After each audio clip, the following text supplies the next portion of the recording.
Charlie walked over to Val. She was going to give him a piece of her mind. But Val looked at her, and he was excited, as he thought maybe he could recruit her. It was a long shot, but who knows? He asked. He said he can make her a star.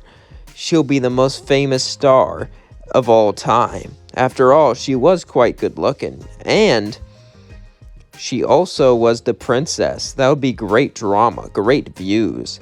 She was gonna say no, but then something inside of her. She wanted to be famous, and well, Angel was always stuck up. She could show him what to do. She would say, deal, but I don't want that unfair contract. I'm not giving you my soul or anything like that. I am the princess after all. I just want money. Alright? Val would say, you drive a hard bargain, but alright. Angel would say, what? What are you doing? You can't do this. Charlie would smirk. I'm surpassing you. When I become more famous than you, everyone will only think about me and no longer you. It will just be a footnote in history. That's what you get. You ruined my project. You ruined my hotel. Now I'm gonna ruin your life. Angel was shocked. He thought Charlie cared about him, but I guess he was wrong. He left and cried. As Charlie and Val started to work, Val wasn't even upset that Angel left. I mean, okay, he was, but he would get over it, especially since he had Charlie to work for him. Vaggie was confused why Charlie didn't come back yet. As Angel ran in, Vaggie would say what happened. Angel would say, she's working for Val. Vaggie would say, what? As she got all upset. How could she do this? She was dating Charlie. How could she do something like this? She was known as being sweet, kind to everyone, but now she just betrays everyone like this? Why? Why would she do this? It doesn't make any single bit of sense whatsoever. And not to mention that since she's working with Val, that means she's, which she has a girlfriend, her. Vaggie just started to punch the wall angrily as she said, bring me Charlie now. Now! Angel says, I can't do that. He just walks off. As Vaggie sighed and waited for Charlie to come back. Hours later, Charlie would walk back. As Vaggie said, what were you doing? As Alastor would walk far away, he was, sent here to secretly protect her and protect the hotel, but it seems like the hotel's gonna fall apart. As Charlie said, I was being famous, hun. Oh, you should join me. You and me would make a great duet. Vaggie would say, are you out of your mind? Why? Well, I know that you just like girls, but if you open your eyes, no. Vaggie would say, you are insane. Stop this. Stop this right now. Are you brainwashed? Did he take your soul? Vaggie would look as she realized that Charlie was fine. She got mad and said, listen here, I'm not brainwashed. He didn't take my soul. I made the decision on my own. This hotel is failing. It's falling apart. I was a fool to do this, but now I could be rich and famous. You already are rich and famous. Yeah, but even more so. Besides, I'm just having a bit of fun. What's wrong with that? Vaggie would say, you're not the Charlie I fell in love with, so what does that mean? Vaggie would say, it means I'm leaving. As they would simply stare at each other as Vaggie slowly walked out the door. Alastor would start to panic. He knew that this wasn't good. If he couldn't do this, if he couldn't keep the hotel together like he was made to, well, things wouldn't go well for him. He appeared behind Charlie and said, oh, Charlie, this is a bad idea. Charlie would simply just laugh. Really? Really? Aww. Are you scared? So you do care about the hotel. Tell me why. Why do you have such obligations? Alastor would say, I'm just here for entertainment. So, why do you care so much? Because! Alastor would sigh, I care about you, darling. Remember, you're like a daughter to me. Seriously. Why? Why do all this? For no reason. Just throw away all your dreams? Go and do, that stuff? No, it's just, there's no reason for you to do this. Charlie would smirk and say, there is. Fame. I want to become even more famous. Think about it. A princess and a star. A star? Husk would say, are you out of your damn mind? No one cares about those types of stars. You're just selling yourself away for no reason, Husk would say as he took another drink. Charlie would say, "You don't see it like I do. You don't see Val the way I do. You don't see the vision for the future," as she would start to sing a song. Everyone was shocked. Charlie really wanted to do this, as Alastor said, "Listen, you're not gonna, no, you don't see me as your daughter. You don't see me as a child you spawned. You only see me as someone to use, Alastor." Alastor would say, "And Val doesn't?" Charlie would simply just smirk and say, "Well, at least Val admits it. He doesn't hide behind this persona of yours and just lie to all of us. Have fun with my mom." Alastor would say, "How do you," as he simply walked away. Alastor looked there, dumbfounded. He couldn't believe it.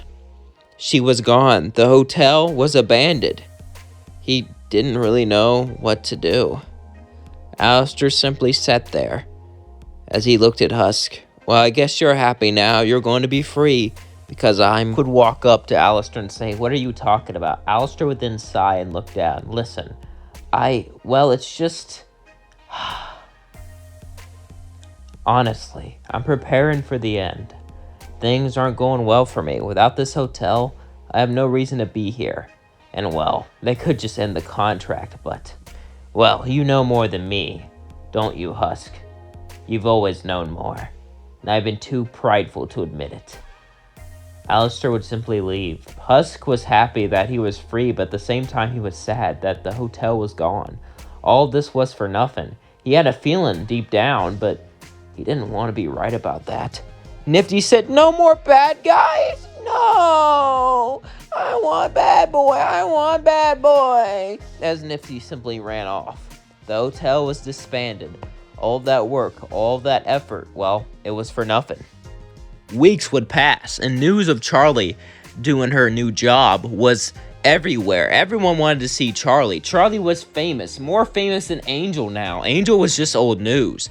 Val had to keep Angel around because, well, he brought him so much business, but now he no longer needed him. As Angel walked in for work one day, no one was there, as Vox was behind him. Val couldn't bring himself to do this, but it has to be done, Angel. You're nothing but a thorn in our side. Now the princess makes more money than you. It's time we get rid of you. The last loose end. Angel would look at Vox and say, What are you talking about?" Vox would walk closer. "They sent me to do this, Angel. To get rid of you."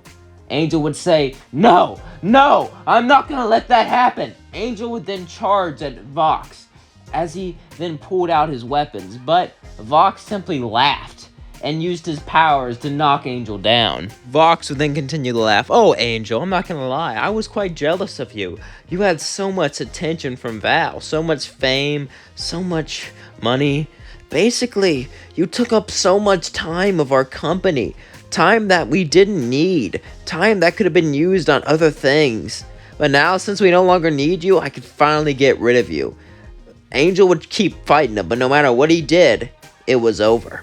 Angel realized that nothing he could do would help him win, as Angel would just sit down and accept his fate. Vox would say goodbye, Angel, as then Angel was erased from existence. As Angel was gone, Vox would laugh and walk away. With Angel gone, their profits would dip a bit, but it didn't matter. Charlie was such a big success that Angel going away, it just didn't matter. And since the hotel was gone, Adam would continue his extermination. He was curious what happened, since he wasn't big on the news down there, but eventually he discovered and honestly laughed, and he would become quite a big fan of Charlie and her work. Oh, when no one's watching, of course. As Charlie became more and more famous, she achieved her dreams. She had money, she had power, she had fame, she had everything she could ever want. The hotel, having these friends, it was all just a dumb dream. This was her real dream. As we cut to Charlie and Val. Val and Charlie were together, as Val looked at her and said, I'm glad you accepted my offer. You are the best employee we've ever had, and in fact, I'm glad we can do this together. Charlie would smile at Val and say, I'm glad we can do it together too, as then they kissed. And that is going to leave things off. And yes, I do know that this would never, ever happen. This is just a what if. And, well, Val did offer Charlie a deal to work with him, so, I was thinking, what if it happened? I mean, that would never happen in a million years, but yeah. I mean, I could have just had Lucifer come in and stop it and destroy them all, but if I did that, the episode would only be like 3 seconds long.